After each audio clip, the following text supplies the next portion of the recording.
Let's move on to the cultural transmission and education. Now, cultural transmission may be defined simply as the process of passing on from one generation to another the knowledge desired to maintain cultural identity. Now, we have the enculturation and acculturation. Now, what is enculturation? Now, enculturation is considered as the process of teaching another person or group of persons about certain beliefs, values, ideas, and the likes of a person from a different culture. Through enculturation, new cultural practices are introduced and sometimes even adopted by another group having a different culture. Now, when we say enculturation, so it learning your own culture. So maybe taught by family and community, and your practices can be shared and adapted by other groups too. Okay, for example, so your parents teach you respect elders, say po and opo. Di ba? Kadalasan mo man dyan nakita nga when we say ginainan ta nga you should say po and opo para mapakita ni mo nga respectful ka. But take note, lahi ang mga Tagalog kaysa sa mga Bisaya.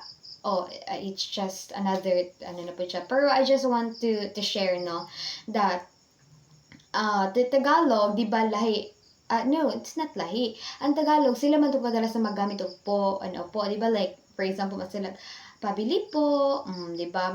Talaga nagamit sila ng ano, ng po, ano po. Pero, ang mga Bisaya, di ba, matingala sila nga nung dili man ito magamit og po, ano po. O, di ba? Like, mayroon sila, grabe po, murag, wala na respeto. Like, I was just share my experience no nga lain man ay dili man ingon sa lain no kay lahi lang jud pud mga Bisaya kay nagamit ko og kanang bitang po pad ko ano ko nga ayo na may ano po na may kanang sa to kong ingon na may kanang fudgy bar po tapos no nga there is this also Bisaya pud nga talagang na-shock siya yes na-shock siya nga sabi niya bakit man nagamit niya ng po uy pero di ba lahi naman jud ang kanang Tagalog o Bisaya kay abi pala makaingon siguro ni mga Tagalog nga wala tay kanang respectful no but ang mga Bisaya naatay laing way nga moistorya ta pero in a respectful way no that is why nga we are in different cultures so we should respect each other now balik po tayo so diba? Respect elders by saying po and opo. Share your food with others, diba? Pag makita man nato itong mga, for example, ang classmates or nag-snack, tapos imong classmates, wala, isa ka classmate ninyo kanang, wala siya ni palit, diba? Na naman dyan na sa to ang heart nga kanang, sige pagkaon diri, diba? Inaana dyan ang Filipino culture. Now, so you learn from this from them, diba? Sa to ang family. Nakita man that sa environment, from your community and from school. Now, this is enculturation. So, learning the ways of your own culture from the people around you. Then, let's proceed to the acculturation. So, another way of transmitting culture is through acculturation. So, Herskovits 1936 posited that acculturation comprehends those phenomena which take place when groups of individuals having different cultures come into continuous first-hand contact when subsequent changes in the original culture patterns of either or groups. Now, kung moingon po tag acculturation, it is learning or adapting to a different culture when groups meet and interact. Both cultures may change a little to get along. Okay, another example. So, imagine, nag-move ka to a new country or go to a school with different traditions. Now, You learn their ways, like greeting people differently or celebrating the different holidays. But you still keep your own traditions too. So both you and the people there learn from each other. And both cultures change a little to get along. Now, this is what we call acculturation. So, nag-adapt ka. Although nag-adapt ka, pero ang katong nakasanayan nimo nga kanang tradition is wala na wala. Oo, yes. Wala na wala. Alright, so that is what we call again acculturation. Now, as Kim 1982 explains, the acculturation process, therefore, is an interactive and continuous process that evolves in and through the communication of an immigrant with a new sociocultural environment. The acquired communication competence in turn reflects the degree of that immigrant's acculturation. Now, according to Kim and Apper in 2001, enculturation and acculturation construct and encompasses four dimensions, which are the behavior, values, knowledge, and identity. Alright, now we will be talking, let's move on to the four dimensions, and we will be discussing first the behavior. So behavior dimension, which refers to friendship's choice, preference for television, program and reading, participation in cultural activities, contact with indigenous culture. Okay, so ang behavior. So it refers on what you do. So diba, it refers to the friends you choose, activities you join, and what you watch or read. Okay, example.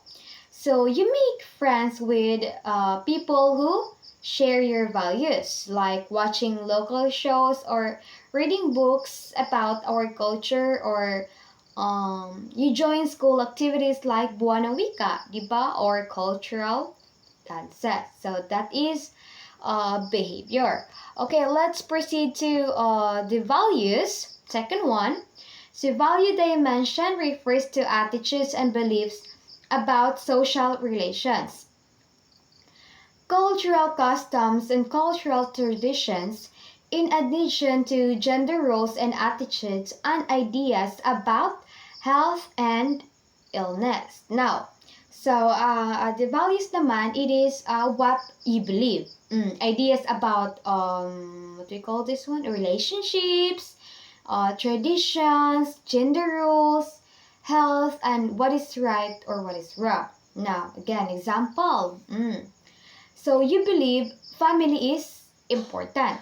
So that is why you follow traditions like celebrating fiestas or respecting elders. Now you believe that we should be fair and kind to everyone. So this is what you believe, the values. Okay.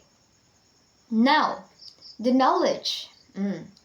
Knowledge dimension refers to culturally specific information such as names of historical leaders in the culture of origin and dominant culture, and significance of culturally specific activities. Now, ang knowledge naman, it is what you know, what you know, like the history, important leaders, meaning of special events. Now, again, example, yes, we have a lot of example here for you to understand.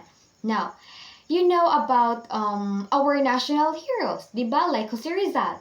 You know what our flag colors mean, and you know the meaning of special events like Independence Day, diba? Or Christmas. That is the knowledge. Now, the last one. We have the identity. Identity dimension refers to attitudes toward one's cultural identification. Attitudes toward indigenous and dominant groups, and level of comfort toward the people of indigenous and dominant groups. Okay, so ang identity naman is nag-refer siya of who you feel you are.